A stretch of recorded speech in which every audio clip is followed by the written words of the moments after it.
Pour que vous puissiez réellement apprécier ce que Dieu a fait sur la croix, vous devez comprendre ce que Dieu avait à l'esprit lorsqu'il vous a créé. Parce que c'est cela que Dieu veut accomplir lorsqu'il a envoyé Jésus mourir. Et c'est pourquoi il est important pour vous de comprendre avant tout l'identité que Dieu vous a donnée à la création.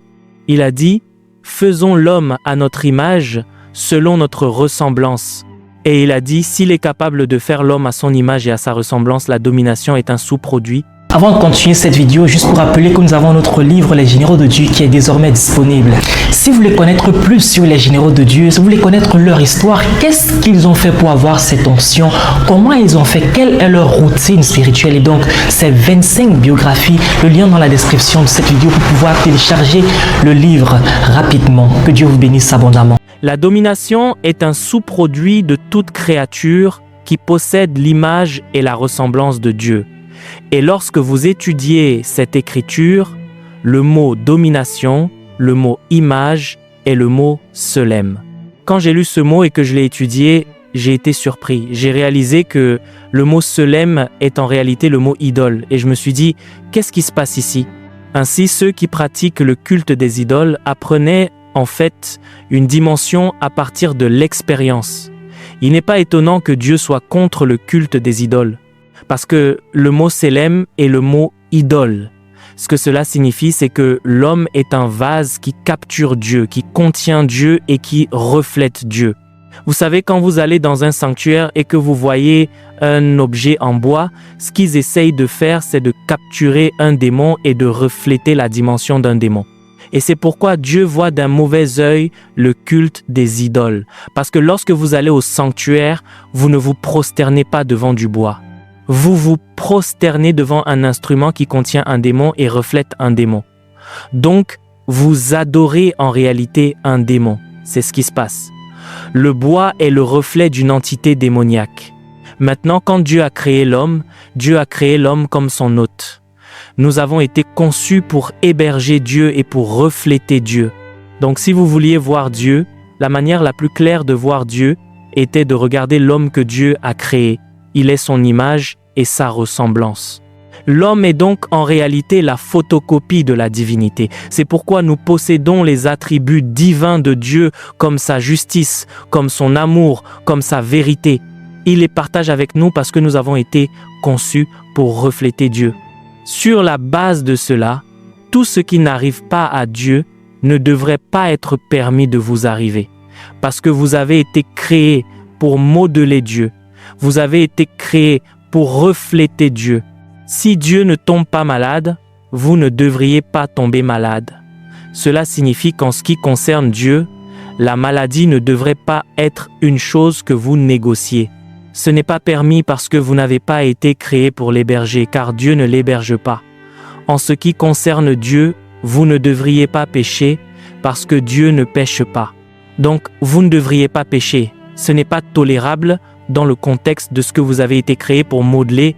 C'est pourquoi nous nous opposons à tout ce qui est en dessous de la réalité de Dieu. Tout ce qui ne peut être obtenu en Dieu ne devrait pas se trouver en vous. Et aussi, tout ce qui est en Dieu, vous avez le droit de le réclamer parce que vous avez été créé à son image. Et puis le mot ressemblance est le mot de mutel. Et le mot de mutel signifie un modèle. Vous savez, lors de toutes ces inventions, quand ces gars qui produisent des voitures, des avions, quand ils veulent produire quelque chose, ils en conçoivent d'abord quelques-uns, peut-être 5 ou 10. Ils appellent cela des modèles. Ceux-là sont ceux qui affichent l'excellence de cette création. Ce sont eux qui affichent la beauté de cette création. Et le mot, ce sont eux qui affichent l'intelligence du concepteur. Donc, ce que cela signifie, c'est que le modèle est en fait la fierté du concepteur. Ainsi, lorsqu'un inventeur ou un concepteur veut produire quelque chose, il fait un modèle et on présente le modèle. De sorte que lorsque vous voyez le modèle, vous appréciez l'invention, vous appréciez l'inventeur. Donc, si vous cherchez la sagesse de l'inventeur, même si vous ne le rencontrez pas, lorsque vous voyez le modèle a la capacité de vous montrer les pouvoirs, les prouesses, l'intelligence de l'inventeur. Alors, quand Dieu a voulu montrer qu'il est puissant, quand Dieu a voulu montrer qu'il était sage, quand Dieu a voulu montrer qu'il était créatif, le sommet de son pouvoir créateur n'était pas un ange, c'était un homme, parce que l'homme est le modèle de Dieu. Nous sommes la seule création capable d'héberger Dieu. C'est un mystère. La Bible dit que nous sommes une créature si merveilleuse. Même les anges s'émerveillent. Vous avez été créés pour porter la lumière, mais vous avez été créés pour héberger Dieu. Comment Dieu peut-il être contenu en vous? Le ciel est son trône, la terre est son marchepied. Comment s'est-il compressé pour entrer à l'intérieur de vous? Il y a quelque chose à propos de l'homme. Il n'est pas étonnant que la Bible dise « Qu'est-ce que l'homme ?» Elle n'a pas dit « Qui est l'homme ?» Si vous dites « Qui est l'homme ?» vous parlez d'une espèce. Mais quand vous dites « Qu'est-ce que l'homme ?» alors c'est plus grand qu'une espèce. Les cieux sont le trône de Dieu.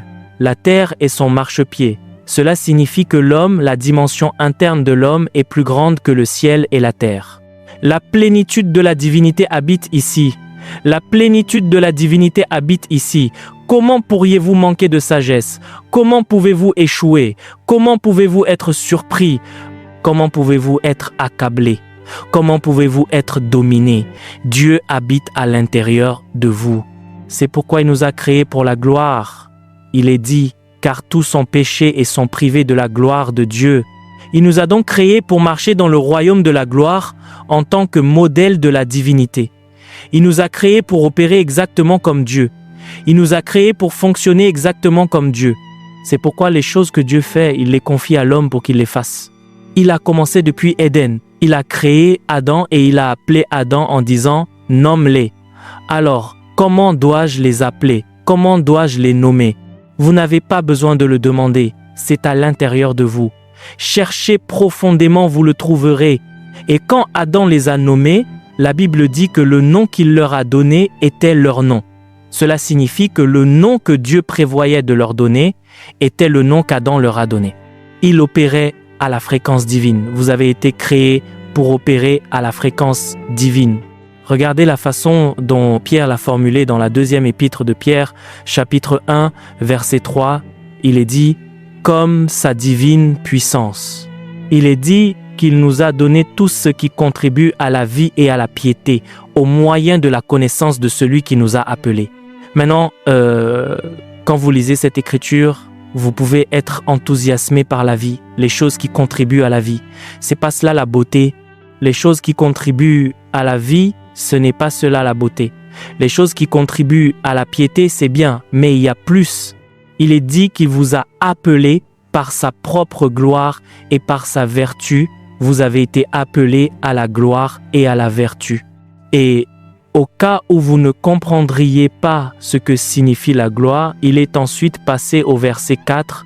Il est dit « Lesquelles nous assurent de sa part les plus grandes et les plus précieuses promesses, afin que par elles vous deveniez participants de la nature divine, en fuyant la corruption qui existe dans le monde par la convoitise. » Nous sommes participants de la divinité. Nous sommes participants de sa nature divine. Nous sommes participants du genre de Dieu. Donc, nous sommes de Dieu. Jean ne pouvait pas mieux le dire. Il a dit « vous êtes deux ». Il n'a pas dit « vous venez d'eux ». Vous êtes deux. Cela signifie que la substance de votre fabrication est la même substance que la divinité. Paul a dit dans Éphésiens, chapitre 2, verset 10, « Nous avons été créés en Jésus-Christ. La matière première pour vous fabriquer est l'essence même de la divinité. Donc si ce n'est pas de Dieu, ce n'est pas de vous. Si c'est de Dieu, cela vous ressemble. Parce que tel il est, tel nous sommes. Vous êtes une créature de gloire. Et vous savez, dans ce royaume, la maladie n'existe pas. L'échec n'existe pas. La mort n'existe pas. C'est ainsi que Dieu a créé l'homme pour qu'il soit. De sorte que lorsque vous voyez l'homme, c'est presque comme si vous aviez vu Dieu. En fait, l'adoration aurait dû être notre façon de diriger les louanges vers Dieu, parce qu'on était censé nous confondre avec Dieu. Quand Paul est entré dans la ville, il a parlé, ils ont dit « Les dieux sont descendus vers nous sous une forme humaine. » Paul a déchiré ses vêtements et a dit « Non, nous sommes juste des serviteurs. » Ils sont censés nous confondre avec Dieu. Ainsi, notre adoration n'est pas le chant religieux.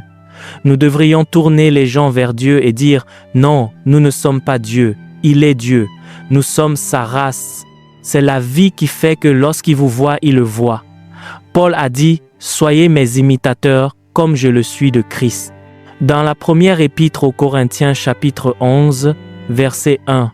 « Soyez mes imitateurs comme je le suis de Christ. » Jean a dit « Tel il est, tel nous sommes. » Pas au ciel dans ce monde, c'est le dessein de Dieu.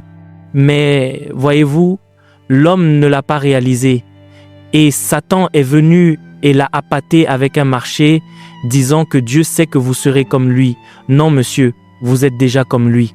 Il a dit, faisons l'homme à notre image selon notre ressemblance. Vous êtes comme lui, vous n'essayez pas d'être comme lui.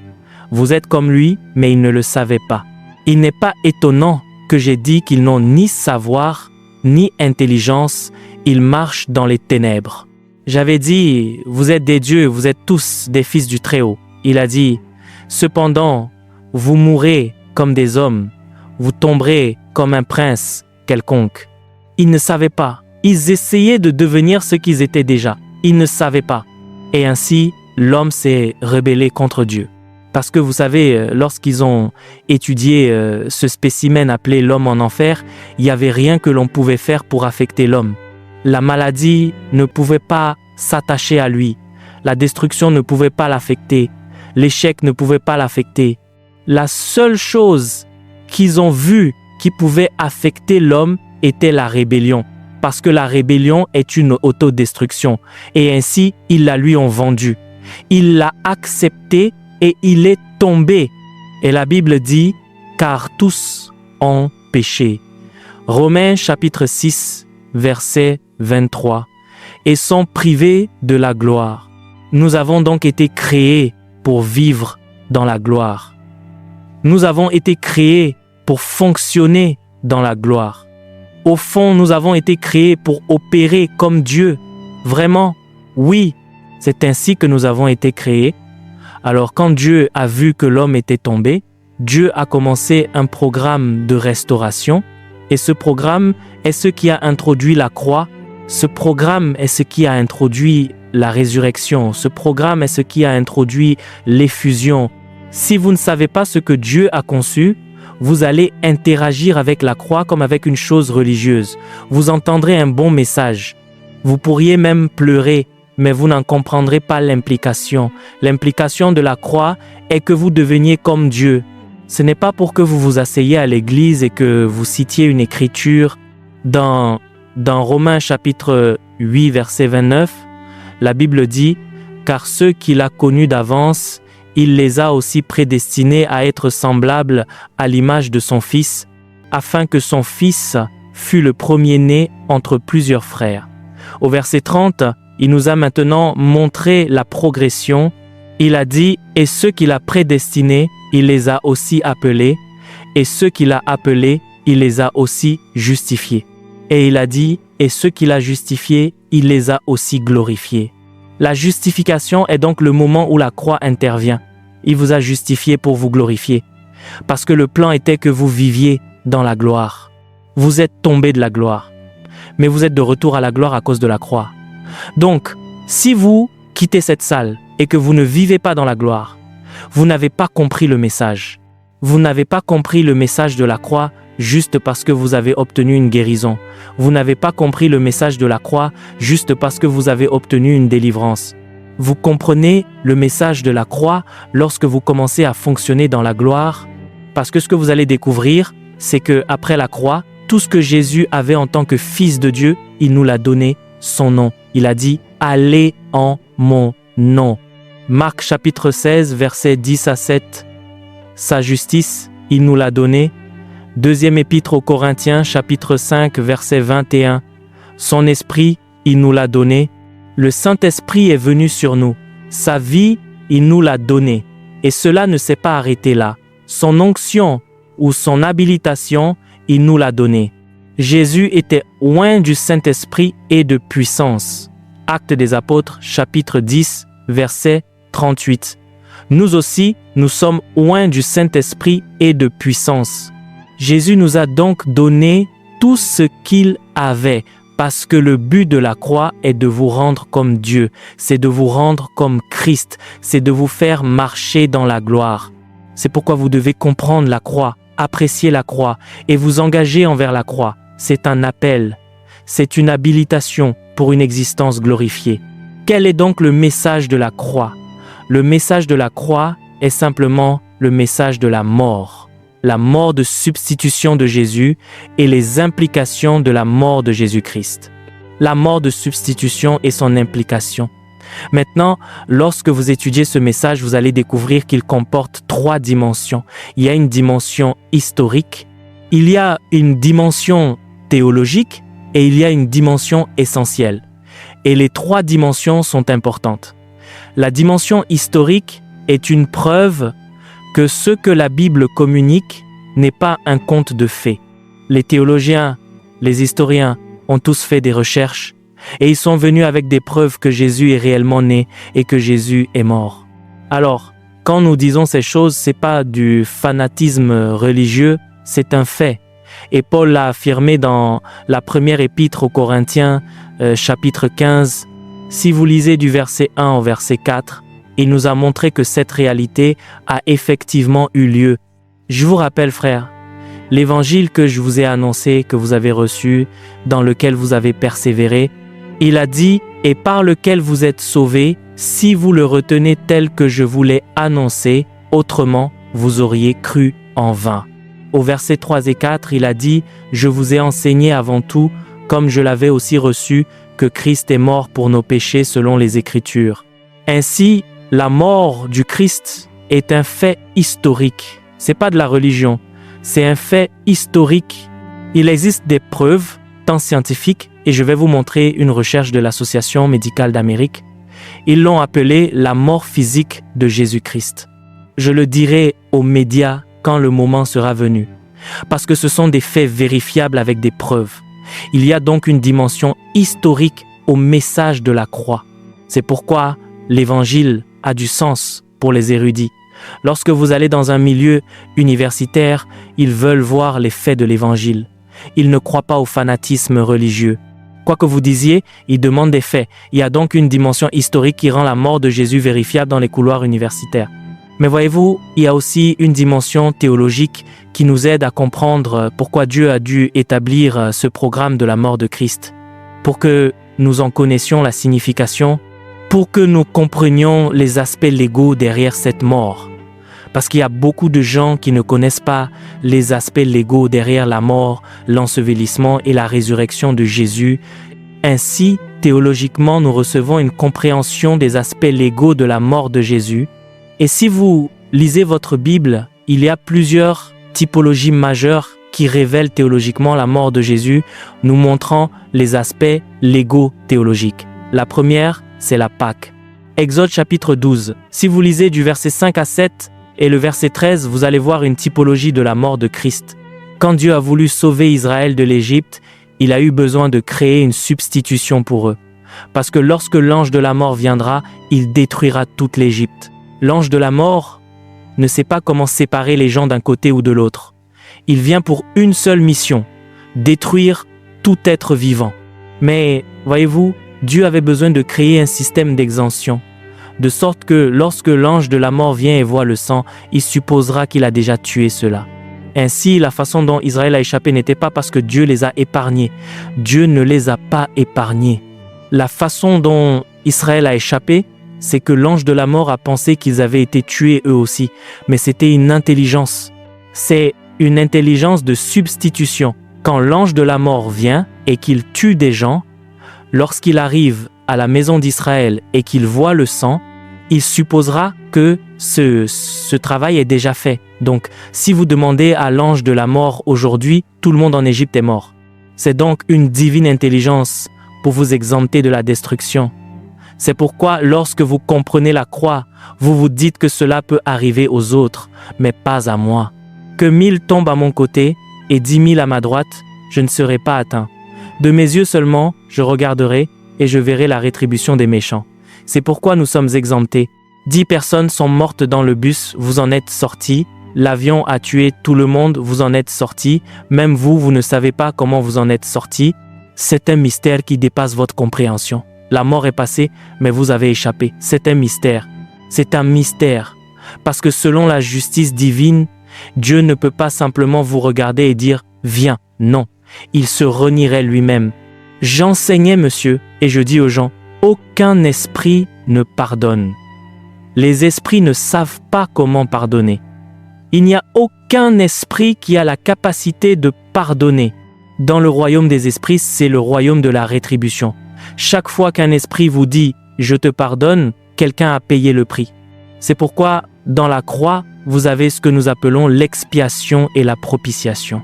Dans la propitiation, la colère de Dieu a été placée sur un sacrifice de substitution et dans l'expiation, notre sang est lavé. Si Dieu voit le péché sur vous, il vous tuera. C'est pourquoi, lorsque votre péché a été placé sur le Christ, Dieu a tué le Christ. La Bible dit qu'il l'a frappé, parce que les esprits ne pardonnent pas. Il vous a pardonné.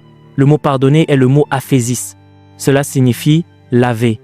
En ce qui concerne Dieu, il ne le voit pas sur vous. Il a considéré que vous êtes mort, parce que Christ est mort pour vous. Ainsi, quand l'ange de la mort est venu en Égypte, l'ange a considéré que tout le monde avait été tué. C'est un mystère.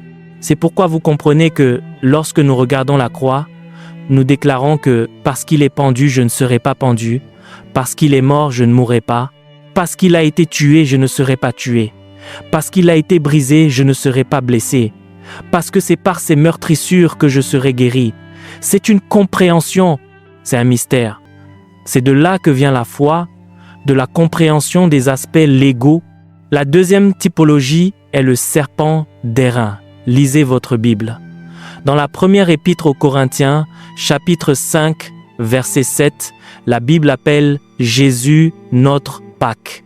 Ainsi, quand Jésus est mort, Dieu répétait ce qui s'était passé en Égypte. C'est pourquoi vous n'êtes pas mort. Il est mort pour vous. La mort vous a vu, elle n'a pas vu Christ. La deuxième, c'est le serpent d'airain. Dans Nombre chapitre 21, versets 8 et 9, lorsqu'ils ont été mordus par le serpent, Moïse a crié à Dieu et il lui a dit de créer un serpent d'airain et de le placer en haut. Quiconque le regardera, il a dit que cette personne sera guérie. C'est un mystère. Et la Bible nous dit dans Jean chapitre 3, versets 14 et 15, « Comme Moïse a élevé le serpent dans le désert, il faut de même que le Fils de l'homme soit élevé. » Et il a dit que quiconque croit en lui ne périsse point. Ce sont des typologies, ce sont des aspects légaux de l'esprit, des vérités théologiques qui nous préparent à comprendre. Il n'est pas étonnant qu'Ésaïe, chapitre 53, verset 5, dise qu'il était blessé pour nos péchés, brisé pour nos iniquités. Le châtiment qui nous donne la paix est tombé sur lui, et c'est par ses meurtrissures que nous sommes guéris. Ainsi, lorsque le serpent d'airain a été frappé, il a pris votre place. Chaque maladie qui aurait dû vous frapper a été transférée sur le serpent d'airain frappé. C'est ce qu'on appelle la substitution. Quand cela se passe de cette façon, tout ce qui aurait dû vous tuer perd son pouvoir sur vous. Ainsi, sur la base de la Pâque, la mort vous exempte. Sur la base du serpent d'airain, la mort perd son pouvoir sur vous. Donc, même si la mort ne vous exempte pas, si elle vous voit, elle ne peut pas vous tuer. Parce que l'aiguillon de la mort a déjà été transféré. La troisième, c'est le mystère du bouc émissaire. Dans Lévitique chapitre 16, versets 21 et 22, ils ont apporté 2 boucs, ont confessé sur eux les péchés d'Israël, ont tué l'un d'eux, ont utilisé le sang pour en faire l'aspersion sur l'autel, puis ils ont emmené le second hors du camp et l'ont relâché pour qu'il s'en aille. Ainsi, il emporte les péchés au loin. Sur la base de cela, les Écritures nous disaient théologiquement que lorsque Jésus était suspendu à la croix, il portait les péchés, il enlevait les péchés. Parce que Jean a dit dans Jean chapitre 1, verset 29, « Voici l'agneau de Dieu qui ôte le péché du monde. Il est donc cet agneau. Jésus est le bouc émissaire. Il n'est pas seulement le serpent d'airain, Il n'est pas seulement le bouc qui a été tué, il est aussi le bouc qui emporte les péchés au loin. C'est pourquoi, lorsque nous regardons la croix, nous savons que nous ne sommes plus coupables. Nous nous approchons de Dieu avec assurance. Vous savez, quand nous venons réellement à Dieu, nous n'apparaissons pas devant Dieu par pitié. Dieu ne peut pas vous prendre en pitié et fermer les yeux sur vos péchés. Il n'a pas la capacité de le faire. Si Dieu voit le péché, il vous tuera. Donc, quand vous venez devant Dieu, il ne vous accueille pas par pitié. Quand vous venez devant Dieu, c'est une transaction légale. C'est un droit qui vous est donné de venir à cause de sa miséricorde et de sa grâce. Il a placé le droit de Jésus sur vous. Alors, quand vous venez, il n'est pas étonnant que la Bible dise de s'approcher avec assurance du trône de la grâce. Approchez-vous avec assurance. Parce que ce qui se passait ici, c'est que Jésus a pris vos péchés. Et ainsi, quand vous venez devant Dieu et qu'on vous demande « Es-tu coupable ?», vous avez le droit de dire « Non coupable ». Et ils disent « Pourquoi n'es-tu pas coupable ? Est-ce parce que tu ne l'as pas fait ? Non, je l'ai fait, mais non coupable. » Pourquoi ? Il a pris mes péchés. Le jugement est déjà passé. Il a dit que quiconque croit en lui ne vient point en jugement. Il a dit qu'il est passé, il n'a pas dit qu'il passera. Il est passé de la mort à la vie. Il est passé. Ce sont des fondements théologiques. Il y a l'exemption, il y a la substitution, il y a la mort qui perd sa capacité de tuer. Il y a le jugement qui est retiré parce que les péchés ont été emportés. Et cela ne s'arrête pas là. Il y a aussi le rocher frappé. Dans Exode chapitre 17, verset 6, lorsque Moïse a frappé le rocher, de l'eau en est sortie. Et la Bible dit, dans la première épître aux Corinthiens, chapitre 1, verset 4, que ce rocher était Christ. Vous savez ce que cela signifie? Lorsqu'il était suspendu à la croix, il essayait de générer de la vie pour vous. Il essayait de libérer la vie éternelle de son esprit.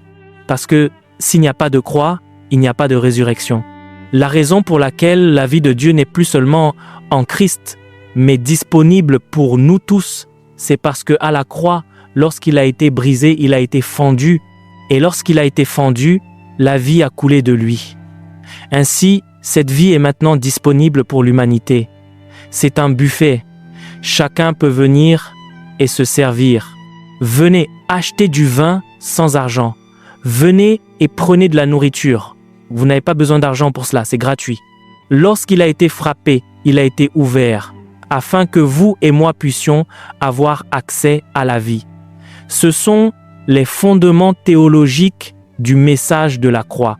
De sorte que lorsque nous l'enseignons dans le contexte du Nouveau Testament, vous pouvez comprendre avec le recul ce que Dieu avait à l'esprit lorsqu'il a conduit Jésus à la croix. C'était pas Dieu qui se montrait cruel. C'était Dieu qui essayait de créer des possibilités à travers des transactions spirituelles. La possibilité d'exemption, la possibilité de pardon, la possibilité d'accès à la vie, la possibilité de communion avec Dieu, la possibilité de victoire sur la mort, le péché et la corruption. C'est cela que Dieu avait à l'esprit. Et c'est pourquoi nous revenons théologiquement étudier les typologies pour en connaître la signification. Maintenant que nous savons cela, nous entrons dans l'essence. Rappelez-vous, je vous ai dit qu'il y a un aspect historique, il y a un aspect théologique et puis il y a un aspect essentiel. L'aspect essentiel est là où se trouve le message. Et le message est divisé en deux. Il y a les œuvres accomplies de Christ et il y a l'exigence de soumission dans le discipolat pour le croyant. Mais ce soir, je me concentre sur les œuvres accomplies de Christ. La mort, l'ensevelissement et la résurrection constituent le message historique. Le message essentiel de la croix est quintuple. Le premier est la miséricorde. Quand Jésus était suspendu à la croix, c'était un témoignage de la miséricorde divine, que vous deviez mourir, mais que Dieu a pris votre place. C'était une déclaration de miséricorde faite par Dieu en faveur de l'humanité. Et vous ne connaissez pas la profondeur de cette miséricorde. Nous devrions mourir parce que le salaire du péché, c'est la mort. Mais la Bible dit dans Jacques chapitre 2, verset 13, « La miséricorde triomphe du jugement. La colère de Dieu disait, nous devrions mourir. L'âme qui pêche, c'est celle qui mourra. » Mais la miséricorde a dit, non. La miséricorde triomphe du jugement. Mais si Dieu vous regarde simplement et dit, « J'ai de la miséricorde, alors ne meurs pas », cela violerait la justice divine. Alors qu'a fait Dieu? Dieu a dû prendre notre place. Et ainsi, la substitution qui nous a exemptés, vous et moi, du jugement, c'est la miséricorde. Vous savez, chaque fois que nous parlons de miséricorde, nous parlons d'exonération du jugement. C'est le rôle de la miséricorde dans cette équation. Le rôle de la miséricorde, parce que la miséricorde a son rôle. Le rôle de la miséricorde est l'exemption du jugement. La Bible dit dans les Lamentations chapitre 3, versets 22 et 23, « C'est par les bontés de l'Éternel que nous n'avons pas été consumés. Ainsi, le travail de la miséricorde est d'éloigner le jugement de vous. » Mais voyez-vous, si Dieu éloigne le jugement, ce n'est pas suffisant. Ainsi, le premier message essentiel de la croix est la miséricorde, mais cela ne s'arrête pas à la miséricorde. Regardez dans Tite, chapitre 3, verset 5, il a dit qu'il nous a sauvés, non à cause des œuvres de justice que nous aurions faites, mais selon sa miséricorde. Selon sa miséricorde. C'était donc la miséricorde que la croix communiquait. Ceci est votre jugement. Au cas où vous seriez ici et que vous auriez peur de l'enfer, non. La croix est l'image de votre jugement auquel vous avez échappé. Vous avez été exonéré. Vous avez été retiré du jugement. C'est cela le message. C'est pourquoi nous pouvons aller vers le pécheur et dire que Dieu ne te juge pas. Dieu n'est pas contre toi. Dieu ne te tue pas. Sur quelle base pouvons-nous dire cela? C'est la croix. Parce qu'à la croix, le jugement a été prononcé. Il ne viendra pas dans la mort. Il est passé de la mort à la vie. Autrement, comment regardez-vous un meurtrier en lui disant que tout va bien? Non, tout ne va pas bien. Comment regardez-vous un fornicateur en lui disant que tout va bien? Parce que sur la base de la croix, l'humanité a été jugée. Et ainsi, si vous venez à Christ, vous prenez ce jugement. J'étudiais d'après Derek Prince, et Derek Prince nous disait que Jésus s'est identifié à l'homme à 3 niveaux. Il a dit que le premier était l'incarnation. Il a dit qu'à l'incarnation, Jésus s'est identifié à l'humanité. La parole a été faite chair. Jean chapitre 1, verset 14. Et il a dit que deuxièmement, Jésus s'est identifié à l'homme pécheur. C'est le baptême. Voici l'agneau de Dieu qui ôte les péchés du monde. Laisse faire maintenant, car il est convenable que nous accomplissions ainsi tout ce qui est juste. Il a été baptisé comme chaque pécheur, mais cela ne s'est pas arrêté là. Troisièmement, il a dit que Jésus s'est identifié à nos péchés. Il s'est donc identifié aux humains, il s'est identifié à l'homme pécheur et il s'est identifié au péché. Il a fait de celui qui n'a point connu le péché un péché pour nous, afin que nous devenions en lui justice de Dieu. Deuxième épître aux Corinthiens, chapitre 5, versets 20 et 1. C'est la miséricorde à l'œuvre. J'aurais dû mourir. Il n'y a rien que j'aurais pu faire face au jugement. Vous savez qu'il y a beaucoup de religions bizarres dans le monde. Elles disent que si votre bien l'emporte sur votre mal, vous serez épargné. La justice de Dieu est une justice absolue. Même si vous avez 90, 9,9% de bien et 0,001% de mal, ce 0,001% vous condamnera. Si je prépare un pain pour vous et que je vous dis de ne pas vous inquiéter, que 80% de ce pain est de la farine, mais que j'ai mélangé 20% avec de l'acide, le prendrez-vous? Il n'y a aucun moyen que nous ayons échappé au jugement. Notre moyen d'échapper au jugement, c'est la croix. Et qu'est-ce que c'est? La miséricorde. Le deuxième message de la croix est l'amour de Dieu. Jean chapitre 3, verset 16.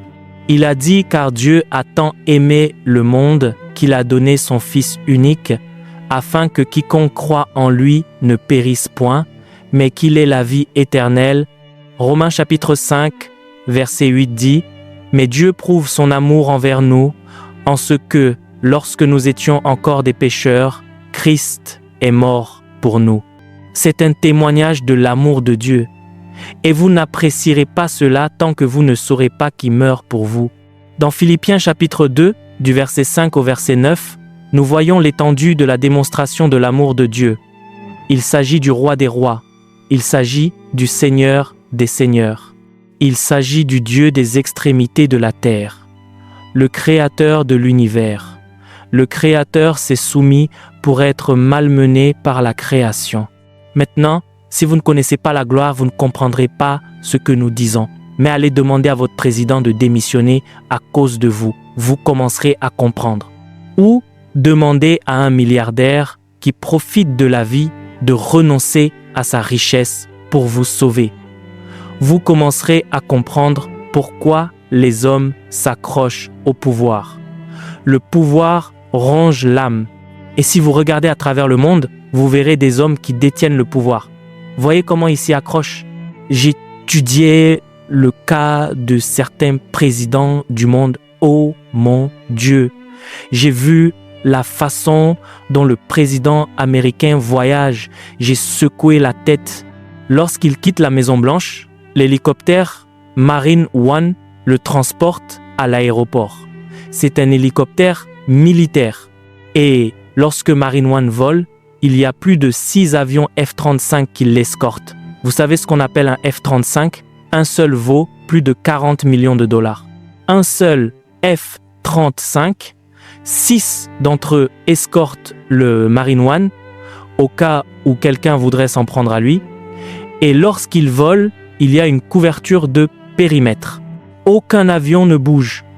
Partout, tout est figé avant qu'il ne décolle et jusqu'à ce qu'il atterrisse. Allez étudier le F-35. Ce sont des avions de 5e génération. Ils ont ce qu'on appelle l'avionique furtive. Vous savez ce que cela signifie? Les radars ne les détectent pas.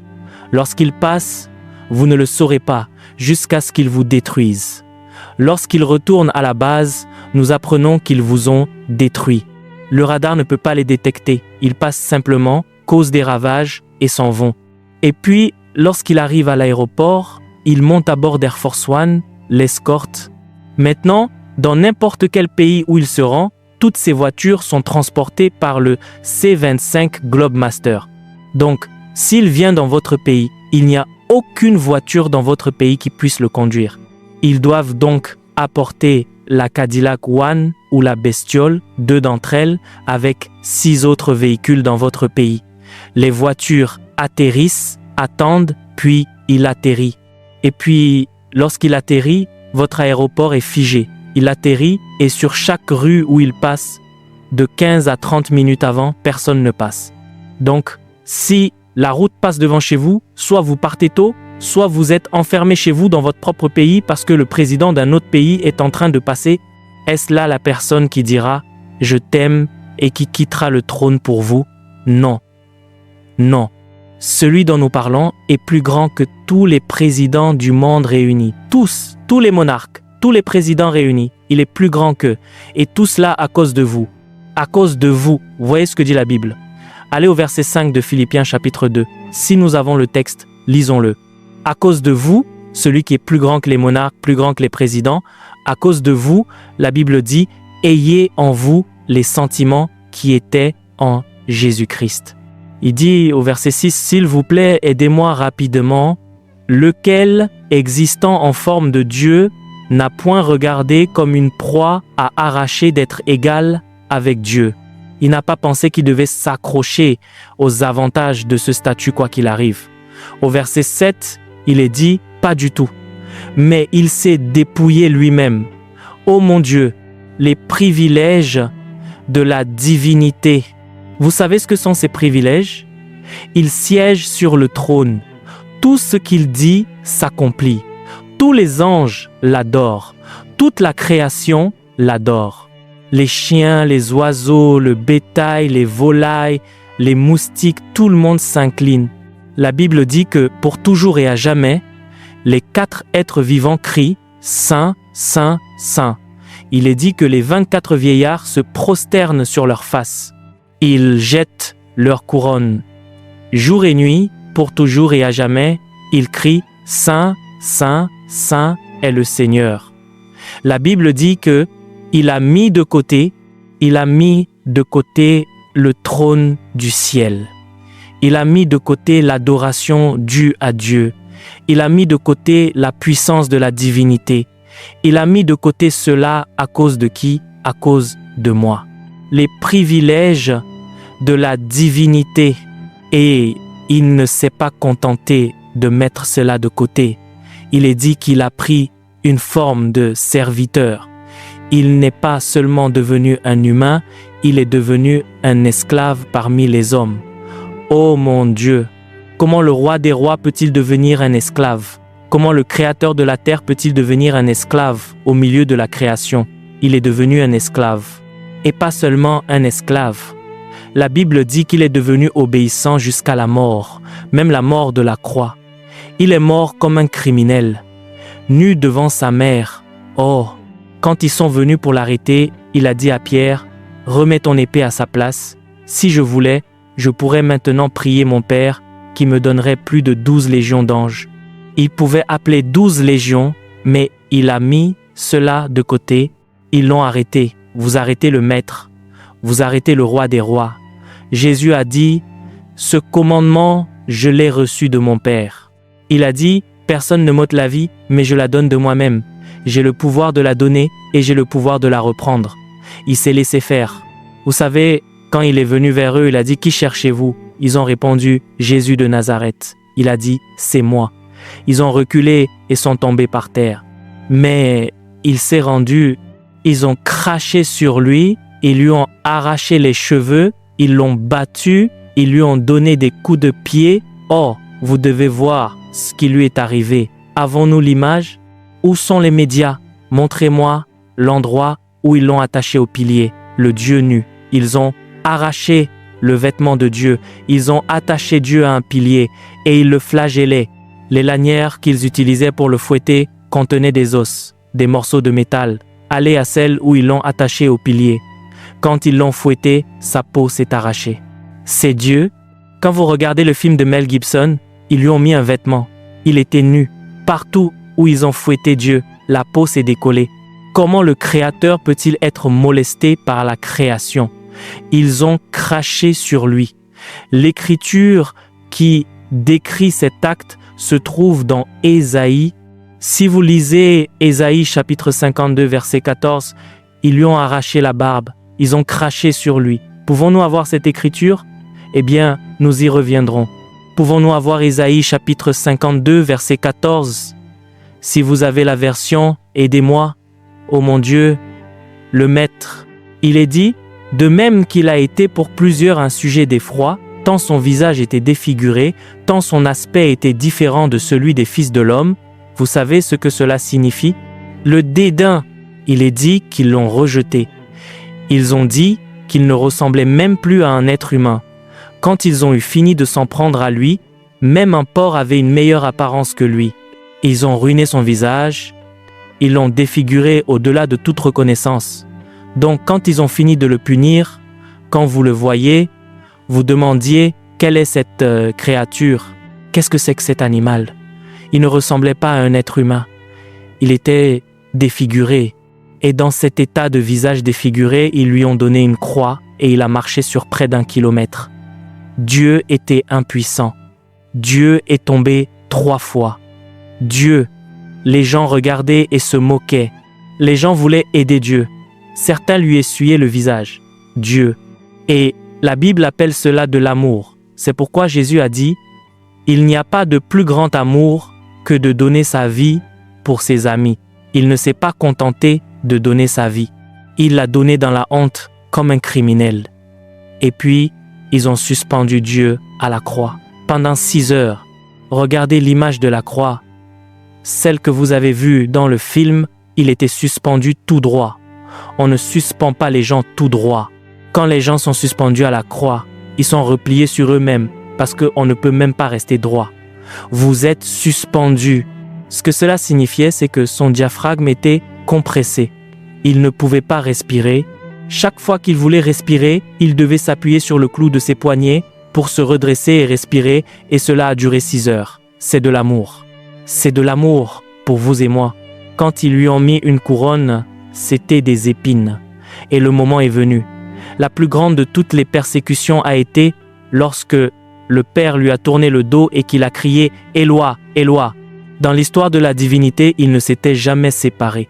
Éloi, Éloi, lama sabachthani, c'est la mort spirituelle. Pourquoi m'as-tu abandonné? On appelle cela l'amour de Dieu.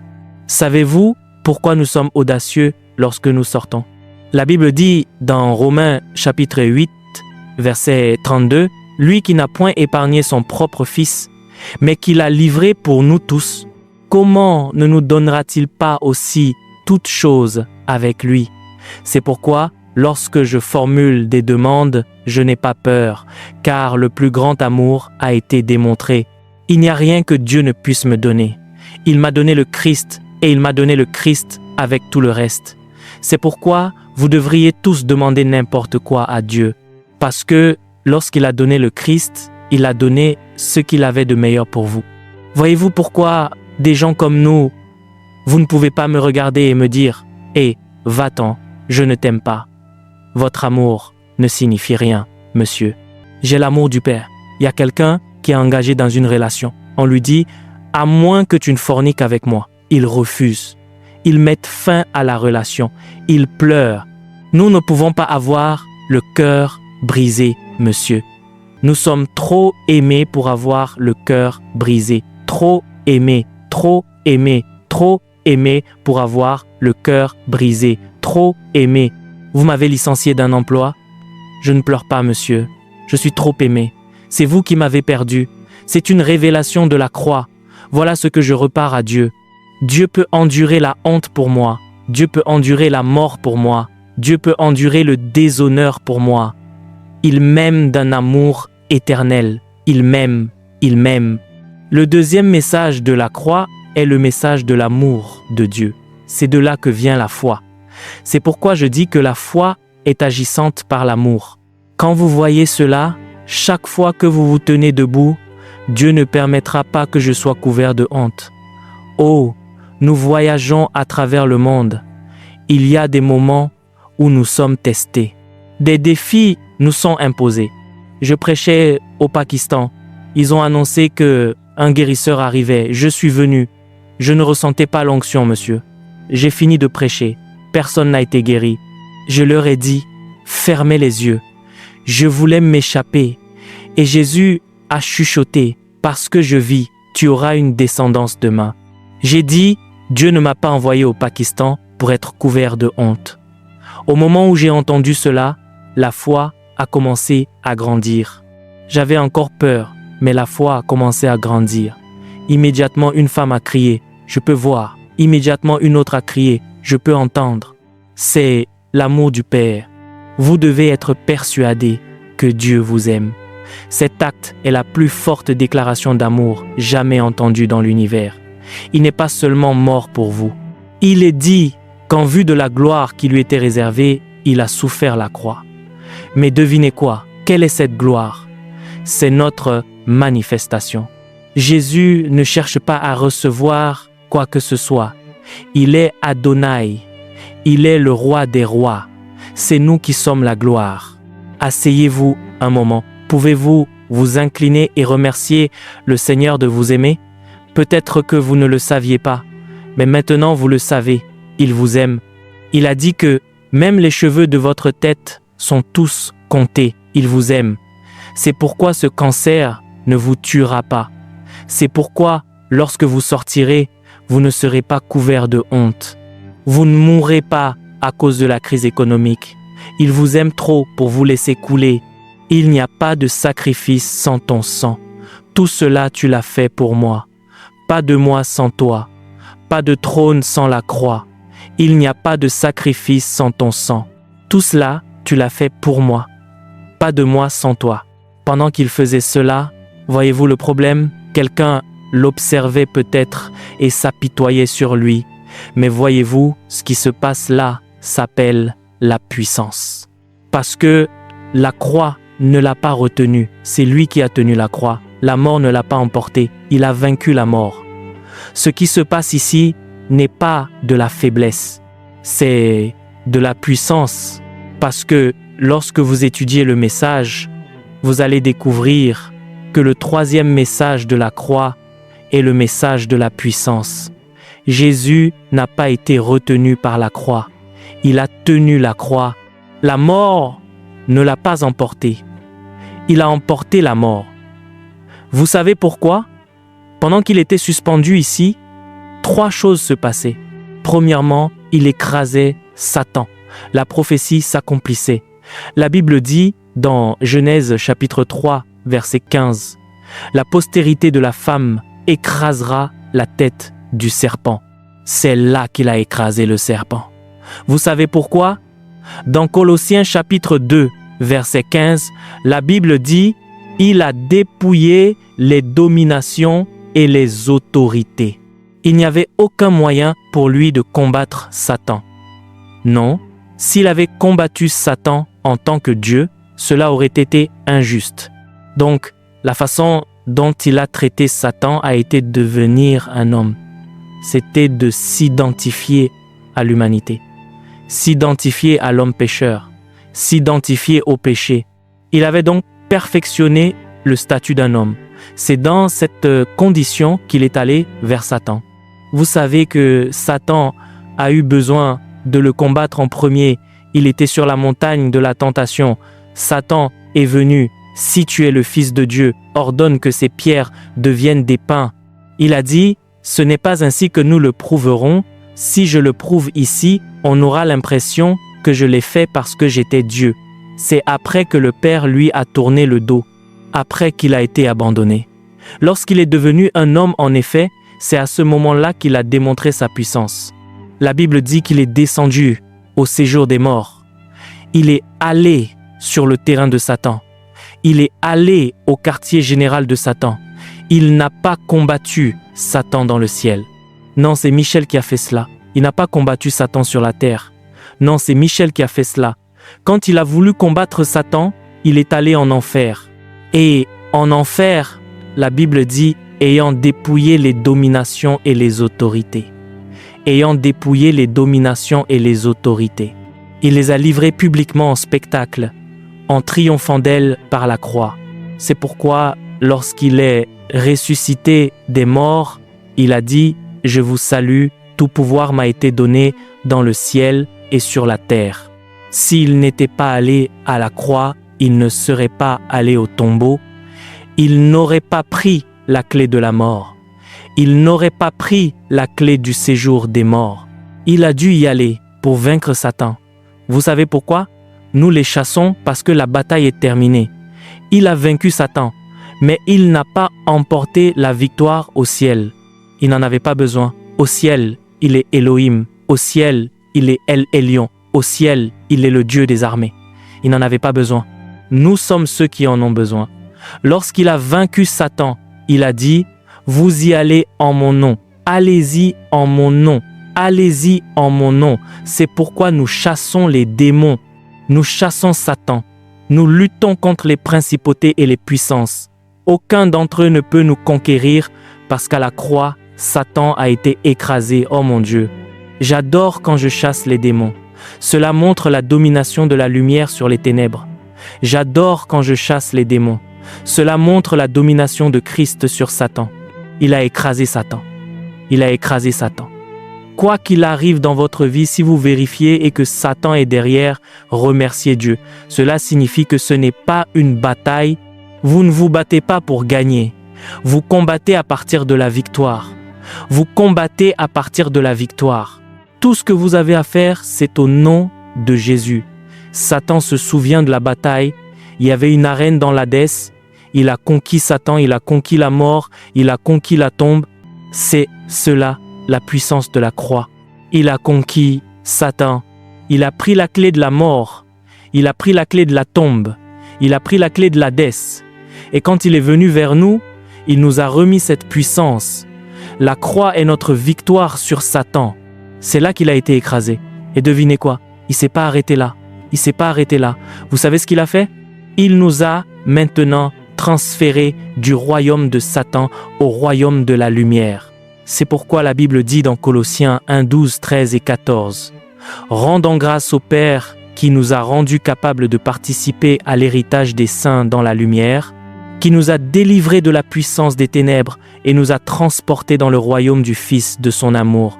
Il nous a transportés. Mais comment l'a-t-il fait? C'était par la rédemption qui est dans le sang. Ainsi, c'est à la croix que j'ai été transporté. Vous savez quoi? Je ne vis pas dans le royaume de la maladie. La maladie ne peut pas s'attacher à moi. Je ne vis pas dans le royaume de l'échec. Je ne vis pas dans le royaume de l'état de mort. Les gens comme nous ne prions pas contre la maladie. Nous vivons au-dessus de la maladie.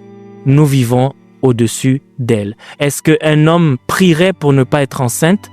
Les hommes ne tombent pas enceintes. Ils ne sont pas dans la dimension où cette possibilité se produit. Voyez-vous, il y a un niveau où par ces meurtrissures nous sommes guéris. C'est bien, mais il y a un niveau supérieur.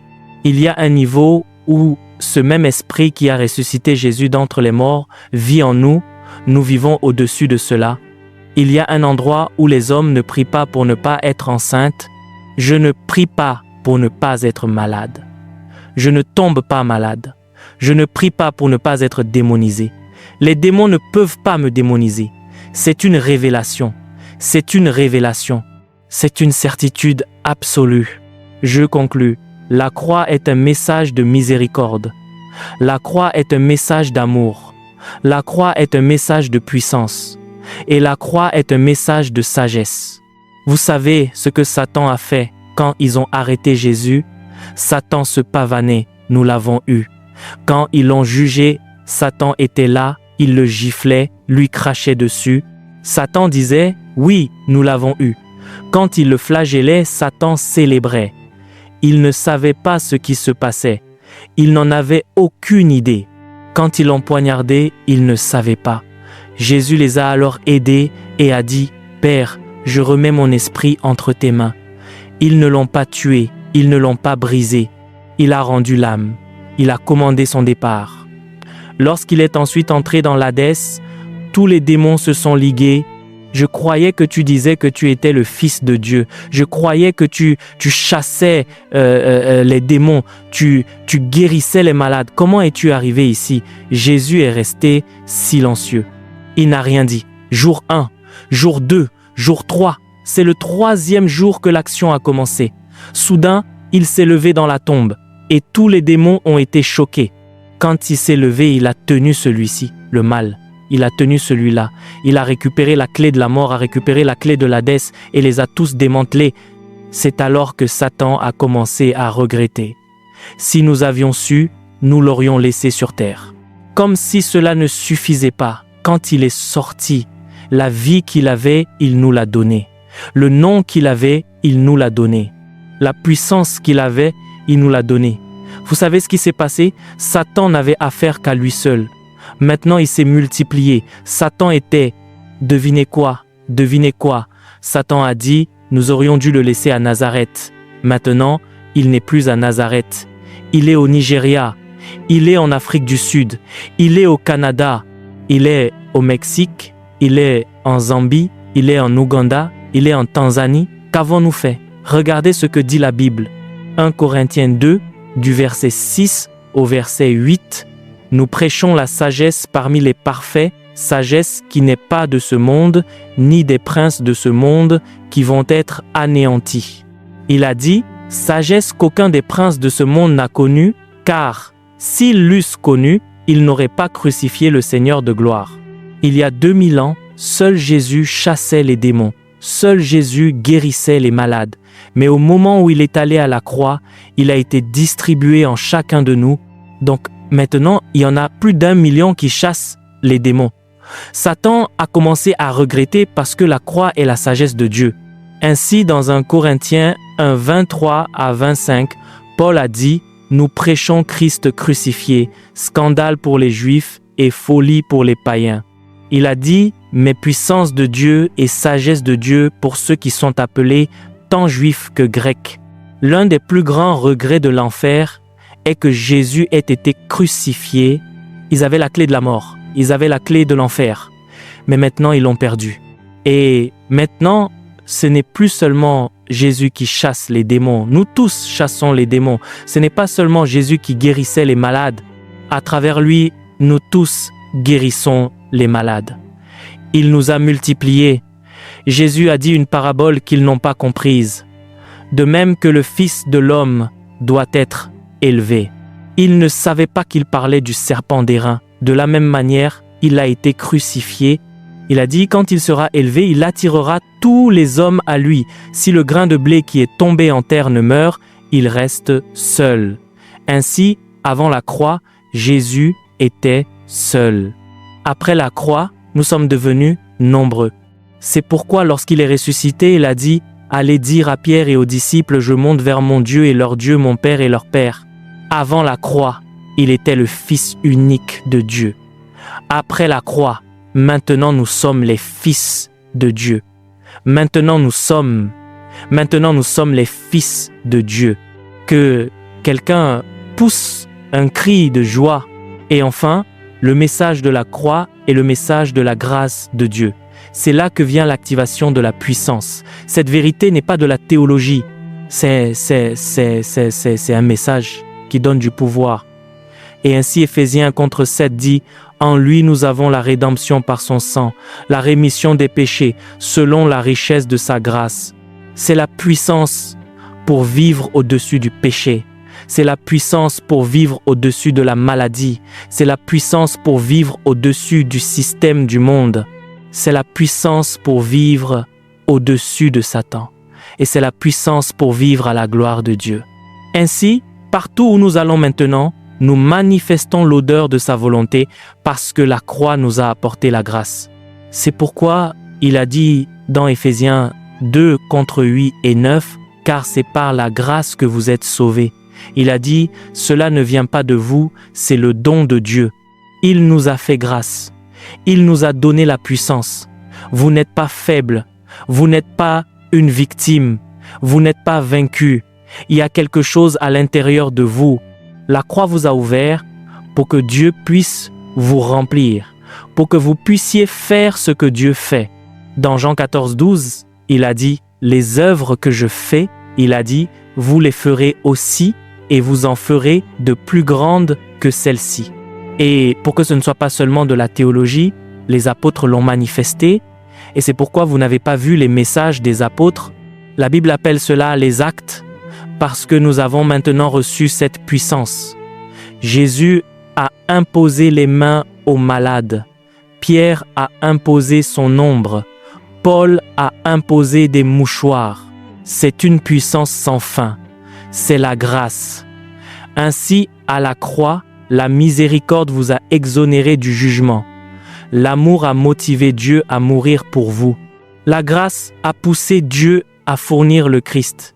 La puissance a permis à Dieu de vaincre Satan, vous procurant la victoire. Et la sagesse a fait regretter à Satan d'avoir coopéré à la mise à mort du Maître, car elle a fait de vous un maître sur les démons. Vous êtes tel qu'il est. Manifestez sa gloire. Que quelqu'un pousse un grand cri pour le Seigneur. Merci d'avoir regardé cette vidéo. N'oubliez pas de télécharger notre livre Les Généraux de Dieu pour davantage connaître l'histoire de ces généraux de Dieu. C'est plus de 100 histoires inspirantes, 25 biographies à l'intérieur. Que Dieu vous bénisse abondamment.